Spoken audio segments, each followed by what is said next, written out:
ಧಾರವಾಡ ಜಿಲ್ಲೆ ಮತ್ತು ಹಲವಾರು ಜಿಲ್ಲೆಗಳಲ್ಲಿ ಬೆಳೆದಂತ ಉಳ್ಳಾಗಡ್ಡಿ ಸುಮಾರು 2 ತಿಂಗಳಿಂದ ಈ ಮಾರ್ಕೆಟ್ನಲ್ಲಿ ಅಲ್ಪ ಸ್ವಲ್ಪ ಬೆಲೆ ಉಳ್ಳಾಗಡ್ಡಿ ಬರಾಕತ್ತೈತಿ. ಇವತ್ತ ಪೂರ್ತಿಯಾಗಿ ರೇಟ್ ನೆಲ ಕಚ್ಚಿ ಸುಮಾರು 100 ರಿಂದ 1 ಕ್ವಿಂಟಲ್ 100 ರಿಂದ 500 ಇಲ್ಲಿ ಮಾರ್ಕೆಟ್ನಲ್ಲಿ ಉಳ್ಳಾಗಡ್ಡಿ ಐತಿ. ಹಿಂಗಾದಾಗ ರೈತ ಬದುಕುವಂತ ಒಂದು ಪರಿಸ್ಥಿತಿಯಲ್ಲಿಲ್ಲ. ಅದರ ಜೊತೆಗೆ ಹೆಸರು ಕಾಳು ಸಹ ಪೂರ್ತಿ ಮಳೆ ಹೆಚ್ಚಾಗಿ ಪೂರ್ತಿ ಬೆಳೆ ಹಾನಿಯಾಗೈತಿ. ಅಲ್ಪ ಸ್ವಲ್ಪ ಉಳಿದಂತದ್ದನ್ನು ಖರೀದಿ ಕೇಂದ್ರ ನಾವು ಪ್ರಾರಂಭ ಮಾಡ್ತೇವೆ ಅಂತ ಹೇಳಕತ್ತೇನೆ. 2 ಸರ್ಕಾರಗಳು ಎರಡು ತಿಂಗಳಾತ, ಆದ್ರೂ ಸಹ ಇವತ್ತ ಹಣ ಬಿಡುಗಡೆ ಮಾಡಿಲ್ಲ. ಇನ್ನೂ ಪ್ರಕ್ರಿಯೆ ಸ್ಟಾರ್ಟ್ ಇಲ್ಲ. ಅದರ ಜೊತೆಗೆ ಪರಿಹಾರ ಕೊಡ್ತೇವೆ ಅಂತ ಹೇಳಿದ್ರು. ಇದುವರೆಗೂ ₹1 ಪರಿಹಾರ ಒಬ್ಬ ರೈತನ ಅಕೌಂಟಿಗೂ ಬಂದಿಲ್ಲ. ನಾವು ಇವತ್ತ ಯಾಕೆ ಮಾಡಾಕತ್ತೇವೆ ಅಂತಂದ್ರೆ ಉಳ್ಳಾಗಡ್ಡಿ ಪೂರ್ತಿ ರೈತರ ಕಣ್ಣಲ್ಲಿ ನೀರು ತರಿಸೈತಿ. ಸುಮಾರು 1 ಎಕರೆ ನಾವು ಉಳ್ಳಾಗಡ್ಡಿಯನ್ನ ಬೆಳಿಬೇಕಾದ್ರೆ 50-60 ಸಾವಿರ ರೂಪಾಯಿ ಖರ್ಚೈತಿ. ಅದಕ್ಕೆ ಬರೀ ಕಳೆವು, ಬೀಜ, ಗೊಬ್ಬರಕ್ಕನ ಮತ್ತ ಲವಣಿ ಮಾಡದವರ ಪರಿಸ್ಥಿತಿ ಅಂತೂ ಹೇಳತೀರದಾಗೈತಿ. ಹಿಂಗಾದಾಗೂ ಸಹ ಸರ್ಕಾರ ಮಧ್ಯಸ್ಥಿಕೆಯನ್ನ ವಹಿಸಾಕತ್ತಿಲ್ಲ, ಖರೀದಿ ಕೇಂದ್ರ ಸ್ಥಾಪನೆ ಮಾಡಾಕತ್ತಿಲ್ಲ, ಮತ್ತ ವರ್ತಕರ ಮೇಲೆ ಅವರ ಹಿಡಿತ ಇಲ್ಲ. ಹಿಂಗಾಗಿ ರೈತರು ಇವತ್ತ ಎಂತ ಪರಿಸ್ಥಿತಿಗೆ ಬಂದಾರಂತಂದ್ರೆ ನಿಜವಾಗ್ಲೂ ಸಹ ರೈತರ ಆತ್ಮಹತ್ಯೆ ಮಾಡ್ಕೊಳ್ಳಾಕ ಅಂತ ಪರಿಸ್ಥಿತಿ ಒಳಗೆ ಇವತ್ತು ಬಂದಾರ. ನಾವು 2 ಸರ್ಕಾರಕ್ಕೆ ಏನ್ ಕೇಳ್ಕೋಬಹುದು ಅಂತಂದ್ರ ರೈತರ ಸತ್ತ ಮೇಲೆ ಅವರಿಗೆ ಪರಿಹಾರವನ್ನ ಕೊಡ್ತಿರಲ್ಲ. ರೈತರು ಇದ್ದಾಗ ಕಣ್ ತೆಗೆದು ನೋಡ್ರಿ. ಚುನಾವಣೆ ಬಂದಂತ ಸಂದರ್ಭದಾಗ ನಾವು ನಿಮ್ಮ ಜೊತೆ ಇರ್ತೇವೆ, ನಿಮ್ಮ ರೈತರ ಜೊತೆ ಇರ್ತೇವೆ. ಎಲ್ಲ ಇಲ್ಲಿ ಇದ್ದಂತ ಲೋಕಸಭೆ ಸದಸ್ಯರಿರ್ಬೋದು, ಕೇಂದ್ರ ಸಚಿವರಿರ್ಬೋದು, ರಾಜ್ಯ ಸಚಿವರಿರ್ಬೋದು, ಶಾಸಕರಿರ್ಬೋದು, ಒಬ್ಬರ ಮಕಾನು ಇವತ್ತ ರೈತರಿಗೆ ಕಂಡಿಲ್ಲ. ನಮ್ಮ ನವಲಗುಂದ ಭಾಗದ ಶಾಸಕರು ಕೋನರೆಡ್ಡಿ ಅವರ ಮಕಾನು ಕಂಡಿಲ್ಲ. ಬಹಳ ಹೋರಾಟ ಮಾಡ್ತೀವಿ ಅಂತಿದ್ರು. ಇಂಥ ಹೋರಾಟದಲ್ಲಿ ಅವ್ರಿಗೆ ಕಣ್ಣು ಕಾಣಕತ್ತಿಲ್ಲ. ಇವತ್ತಿಗೂ ಸಹ ಹಿಂದಿನ ಹಿಂಗಾರು ಬಿತ್ತನೆ ಮಾಡಾಕತ್ತೇವೆ. ನಾವು ಕಡ್ಲಿ ಜೋಳ ಬೆಳಕತ್ತೇವೆ. ಇವತ್ತು ಮಳೆ ಬಿಟ್ಟಿಲ್ಲ. ಮತ್ತೆ ಬಿತ್ತಿದಂತ ಪೀಕ್ ಪೂರ್ತಿ ನೀರು ನಿಂತಾವ ಇವತ್ತು ನಮ್ಮ ಹೊಲದಾಗ.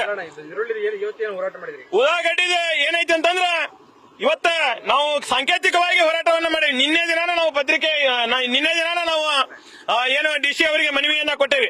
ಒಂದೇ ದಿನದೊಳಗೆ ನಾವೆಲ್ಲ ರೈತರು ಇನ್ನೂ ಆರೋಪತ್ತು ಹೋತಂತಂದ್ರೆ ಇದ್ದ ರೈತರ ಅಲ್ಲೇ ಹೊಲದಾಗ ಹೊರಕತ್ತವು, ಆಮೇಲೆ ಅಲ್ಲೇ ನೇಗಲ ಹೊಡ್ಯಾಕತ್ತಾರ, ಅಲ್ಲೇ ಹರಗಾಕತ್ತಾರ. ಅಂತ ಪರಿಸ್ಥಿತಿ ಒಳಗೆ ರೈತ ಇದ್ದಾಗ ಈ ರೈತರ ಪರವಾಗಿ ಹೋರಾಟವನ್ನ ನಾವು ಇವತ್ತು ಹಾಕೊಂಡೇವೆ.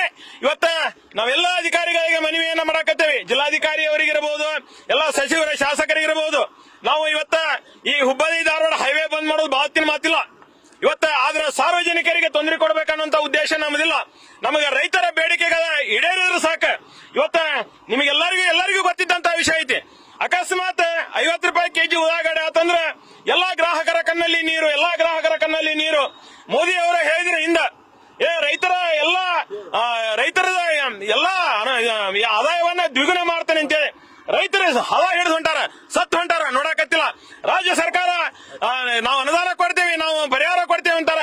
ಯಾವುದೋ ಒಂದು ಪರಿಹಾರ ಇಲ್ಲ. ರೈತರ ಸಹಾಯಕತ್ತಾರ. ಸರ್, ಈಗ ಯಾವ ರೀತಿ ಹೋರಾಟ ಮಾಡಿದ್ರಿ ಅಂತ ಅಲ್ಲಿಂದ ಹೆಂಗ್ ಬಂದ್ರಿ, ಇಲ್ಲಿ ಏನ್ ಮಾಡತ್ತೀರಿ? ನಾವು ಈಗ ಅಲ್ಲಿ ಟ್ರಾಕ್ಟರ್ ಮೂಲಕ ನಾವು ಬೆಹಟಿಯಿಂದ ಮತ್ತು ಸುತ್ತಮುತ್ತ ಗ್ರಾಮಗಳಿಂದ ಉಣಕಲ್ ಇರಬಹುದು, ಬೈರಿಕೊಪ್ಪ ಇರಬಹುದು, ಇಲ್ಲಿ ಅಮರಗೋಲ್ ಇರಬಹುದು, ಮತ್ತೆ ಕುಸುಗೋಲು ಆ ಭಾಗದ ರೈತರ ಒಂದೇ ದಿನದೊಳಗೆ ನಾವು ಕರೆ ಕೊಟ್ಟು ಇವತ್ತು ಬಂದೇವಿ. ಇವತ್ತ ನಾವು 2 ದಿನದೊಳಗೆ ಸೋಮವಾರ ಮಠ ನಾವು ಇವರಿಗೆ ಒಂದು ಗಡುವನ್ನ ಕೊಡ್ತೇವೆ. ಸೋಮವಾರ ಆಕಸ್ಮಿಕವಾಗಿ ಅಷ್ಟು ಬೇಗನೆ ಇದು ಮಾಡಲಿಲ್ಲ ಅಂತಂದ್ರೆ ನಾವು ಮತ್ತೆ APMC ಬಂದ್ ಮಾಡಿ ಹೈವೇ ಬಂದ್ ಮಾಡ್ತೇವೆ ಅಂತ ಈ ಮೂಲಕ ಹೇಳಕ್ ಇಷ್ಟಪಡ್ತೀನಿ. ಇವತ್ತು ತಮಗೆಲ್ಲ ಗೊತ್ತಿದ್ದೈತಿ, ಈರುಳ್ಳಿ ಬೆಳಿಬೇಕಂದ್ರ ಅಣ್ಣಾರ್ ಹೇಳ್ದಂಗ 1 ಎಕರೆಕ್ 50 ರಿಂದ 60 ಸಾವಿರ ರೂಪಾಯಿ ಖರ್ಚು. ಆಮೇಲೆ ಲೇಬರ್ ಪಗಾರ ಅಂತೂ ಹೆಚ್ಚಿಗೆ ಆಗ್ಬಿಟ್ಟವು.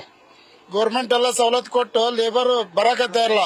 ಅಂತ ಟೈಮ್ದಾಗ ಈಗೆಲ್ಲ ಬಂದತಿ ಉಳ್ಳಾಗಡ್ಡಿ ಬಂದತಿ. ಅದಕ್ಕೆ ಬೆಂಬಲ ಬೆಲೆ ಕೊಡ್ಬೇಕು ಗೌರ್ಮೆಂಟ್. ಈಗ ಒಮ್ಮೆಗ್ಲೇ ರೇಟ್ ಕೆಡಿಬಿಟ್ರೆ, ಈಗ ರೇಟ್ ಕೆಡುವುದಾರ ಏನ್ ಮಾಡ್ತಾರ, ಇವರು ಖರೀದಿಗಾರೆಲ್ಲ ಸ್ಟಾಕ್ ಮಾಡ್ಕೊಂತಾರ. ಆಮೇಲೆ ಅದನ್ನ 8,000 10,000 ಮಾರ್ತಾರ. ಅದು ಲುಕ್ಸಾನ್ ಆಗೋದು ರೈತರಿಗೆ. ಅದ್ರ ಬದ್ಲಿಗೆ ಬೆಂಬಲ ಬೆಲೆ ಒಂದು ಕಡಿಮೆ 5,000 ಗೌರ್ಮೆಂಟ್ ಘೋಷಣೆ ಮಾಡಿದ್ರ ರೈತರಿಗೆ ಎಲ್ಲರಿಗೂ ಅನುಕೂಲ ಆಕತಿ. ಆಮೇಲೆ ಹೇಳಿ ಏನು ಹೇಳಿಲ್ಲ ಇನ್ನು. ಅವ್ರು ಬರೀ ಹೇಳೋದಾತ, ನಾವು ಕೇಳೋದಾತ. ಬರೀ ಅವ್ರು ಆಶ್ವಾಸನೆ ಕೊಡುವಂತಾನೆ ಇದು ಮುಗಿದೋಗ್ಬಿಡತ್ರಿ. ಸೀಸನ್ ಮುಗಿದೈತಿ. ಸೀಸನ್ ಮುಗಿದ್ಮೇಲೆ ರೈತರಿಗೆ ಲುಕ್ಸಾನ್ ಆದ್ರೆ ಇನ್ನೊಂದು ವಾರ 15 ದಿನ ರೈತರಿಗೆ ಲುಕ್ಸಾನ್ ಆದ್ರೆ ಕೊಡೋರು ಯಾರು?